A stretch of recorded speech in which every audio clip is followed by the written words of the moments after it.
আপনারা হয়তো দেখেই থাকবেন যে সাপ বিড়ালকে যেভাবে সবল মারাক না কেন সবসময় বিড়াল বেঁচে যায়, সেটা কিভাবে সম্ভব? এর রহস্য হচ্ছে বিড়ালের ফার্স্ট রিফ্লেক্স। এখানে দেখতেই পারছেন যে সাপ বিড়ালকে সবল দেওয়ার জন্য একদম মুখের কাছে চলে এসেছে। বিড়াল ভয় না পায় সেখানেই দাঁড়িয়ে রয়েছে। সাপ যখনই বিড়ালকে সবল মারলো, বিড়াল তৎক্ষণাৎ পিছনে গিয়ে সাপকে একটা চর মেরে দিল। যেখানে নাকি সাপের রিফ্লেক্স হয়ে থাকে 70 থেকে 44 মিলি সেকেন্ড, আর বিড়ালের রিফ্লেক্স হচ্ছে 70 থেকে 20 মিলি সেকেন্ড। বিড়ালের মিলি সেকেন্ড কম হওয়ার জন্য সাপ বিড়ালকে কামড় দিতে পারে না।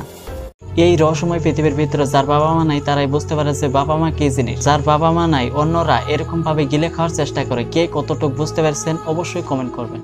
অতিরিক্ত জিনিস একদমই ভালো না, এই ভিডিওটা দেখার পর বুঝতে পারবেন। এখানে দেখতে পাচ্ছেন বাইক স্ট্যান্ড করতে করতে পিছন থেকে টায়ারটা ফুটে একদম সবকিছু চলে গেল, খালি রিংটা দেখা যাচ্ছে। আপনারা যেই কাজটি করতে চান আপনারা লিমিট বজায় রেখে কাজ করবেন, নয়তো এরকম অবস্থা হতে পারে। 100% গ্যারান্টি না, 1000% গ্যারান্টি। বন্ধুরা, এই ভিডিওটা ছেলে এবং মেয়েদের জন্য খুবই গুরুত্বপূর্ণ, কেননা যখন এরকম বিপদে পড়বেন বিপদের হাত থেকে কিভাবে রক্ষা পাবেন। আজকালকার দিনে তো গায়ে কম বেশি সবারই জোর থাকে, জোর থাকলে তো হবে না, বুদ্ধিরও প্রয়োজন রয়েছে। এরকম সিম্পল স্টেপ ব্যবহার করে বিপদের হাত থেকে রক্ষা পেতে পারেন। ভাইরে ভাই, কি যুগ চলে আসছে! আগে জানতাম যে বিড়াল ইঁদুরকে তাড়া করছে, এখন দেখি ইঁদুরই বিড়ালকে তাড়া করছে। পুরো দুনিয়াটাই কি উল্টে যাচ্ছে নাকি? দেখুন বন্ধুরা, প্রতিনিয়ত আমাদেরকে কিভাবে বোকা বানাচ্ছে। আপনারা এরকম ভিডিও কোথাও না কোথাও অবশ্যই দেখেছেন।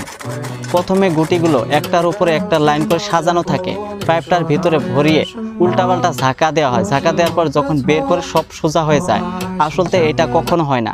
এর রহস্য হচ্ছে যে উল্টাপাল্টা ঝাঁকা দেওয়ার পর সেই গুটিগুলো যে প্রথমে লাইন করা ছিল সেই পাইপটা খুবই কাছে রেখে আস্তে আস্তে বের করা হয়। দেখতে লাগে যে সেটা ভিতর থেকে বের করা হচ্ছে। আপনারা হয়তো ভালো করে লক্ষ্য করলে দেখতে পারবেন, কিন্তু বহুতবার প্র্যাকটিস করতে হবে। কিছু কিছু লোক আছে ছোট ছেলেপেলেকে বিছানা থেকে কোলে নিতে পারে না। এরকম ভুল পদ্ধতিতে যদি কোলে নেন তাহলে ঘাড়টা মচকে যাওয়ার সম্ভাবনা বহুত বেশি, কেননা তাদের শরীর বহুত বেশি ফ্লেক্সিবল হয়ে থাকে। আসুন জেনে নিই তাহলে কিভাবে কোলে নেবেন। প্রথম থেকে আপনাদের লক্ষ্য দিতে হবে যে বাচ্চাদের শরীর কোলে নেওয়ার সময় যাতে ঘাড়টা বাঁকা না হয়ে থাকে। আপনাদের হাত পিছনে দিয়ে দিবেন। এই ভিডিওতে দেখতেই পারছেন। এরকম যদি কোলে নেন তাহলে কোলে নেওয়ার সময় বাচ্চা কান্না করবে না আর মচকেও যাবে না। এই ভিডিওটা বেশি বেশি শেয়ার করে অন্যজনের দেখার সুযোগ করে দিতে পারেন।